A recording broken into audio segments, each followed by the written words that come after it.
আমরা যাচ্ছি এখন বাংলাদেশের শেষ সীমানার দিকে, তেঁতুলবাড়িয়া বর্ডারে।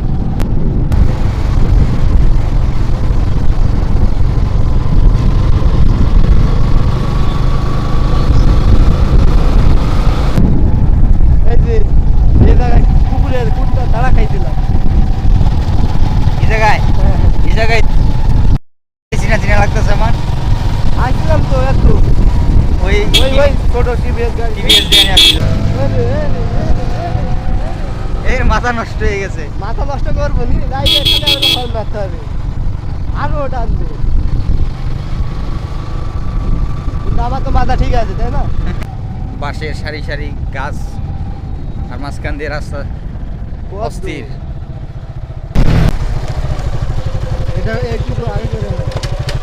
দরকার তো এটা এই যে এই যে একদম বর্ডারের সাইডে আর